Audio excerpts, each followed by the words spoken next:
ko lang po yung about sa shipping delivery dito sa Sitaw. Gaano nga ba siya katagal? Ilang days nga ba yung dapat nating antayin para malaman natin na yung na-process natin na order is delivered na siya? Una, yung shipping delivery sa Sitaw will take 18 to 21 days. So, yun na nga. Yung shipping delivery sa Sitaw will take 18 to 21 days. So, ganito kasi yun. So, yung 18 days, usually talaga, yung status ng mga orders, kapag naka 18 days na is, yung status talaga is delivered na talaga siya. Tapos, yung sa 21 naman, kapag yung mga possible buyers natin siguro nasa malayong lugar. So, halimbawa, kapag naka 18 days na yung na-i-process mo na order, tapos yung status niya is on the way pa lang, hindi pa siya delivered. So, you need to add 3 days. So, 18, 19, 20, 21. So, yung 21 days, yun na po yung pinakamatagal na shipping delivery sa mga items. Sa mga baguhan pa lamang na seller dito sa Sitaw katulad ko, so every time talaga na mag-process tayo ng mga orders every day, so kailangan natin ilista yung na-i-process natin. Nang sa ganun, alam natin kung anong date yun natin na pick up. Pero makikita mo naman doon sa ating site or doon sa app na ginagamit natin, meron naman siyang pick up date. Pero mas maigi talaga na meron din tayong sariling lista. Sa mga items na na-i-process natin, kailangan natin ma-monitor.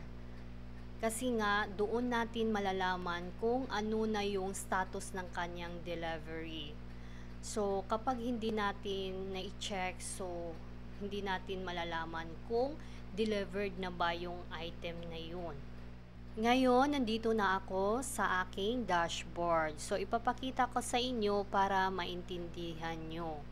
So, ngayon, makikita dito meron na akong 9 successful orders. So, meaning, meron akong mga transactions na yung status ng delivery is delivered na. So, meaning, nakarating na sa buyer. Ngayon, nandito tayo sa mga orders. So, bali, ito yung mga transactions ko sa katapusan ng May 2024. So, dito, makikita natin yung delivery status. So, katulad nito, yung isa on the way pa lang siya. Then the rest delivered na siya. Tapos yung pick up time, meaning yung pick up time is pag-process mo ng order. Tapos delivered time. So kapag delivered na talaga yung delivery status niya, meaning meron din siya ditong delivered time and date. So time and date talaga makikita nyo dito. So ito yung pinakauna na transactions na na-i-process ko. Last May 27, so meron akong na-i-process na 3 transactions. So, itong pinakauna, 500 plus, tapos 800 plus, and then 700 plus. So, ngayon, ang status niya is delivered na.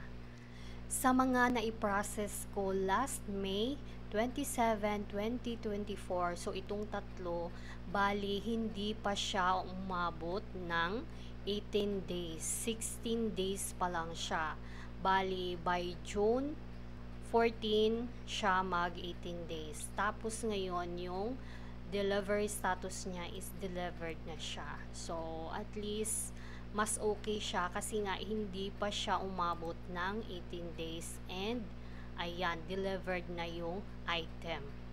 Dito sa delivered time naman, itong pinakauna, so delivered siya kahapon, June 11. Tapos yung pangalawa, June 10. Tapos yung pangatlo na item is June 11. And then itong the rest is May 28 na ito na mga transactions. Sa akin naman, bumili talaga ako ng isang notebook para lang sa mga listahan ko dito. Sa mga transactions ko na nai-process ko everyday. So, ito yung aking notebook. Ayan. So, dito naman, sa first column ng aking notebook, meron akong pick up date, total orders amount, total pick up amount, at saka yung profit.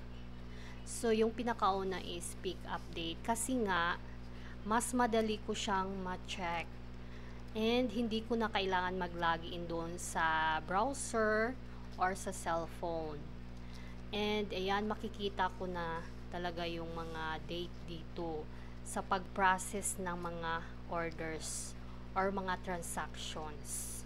So, dito sa aking lista, yung pinaka-importante talaga is yung pick up date. Kasi nga, dito ko malalaman kung ilang days na ba yung nai-process ko ng mga transactions. Naka 18 days na ba? Umabot na ba ng 21 days? Ganon. So, mas madali ko talaga siyang ma-monitor dito. Kasi nga, nakalista na yung pick up date. Yung pangalawang importante dito sa aking listahan ay yung profit. So, importante talaga sa bawat transactions, meron talaga tayong profit.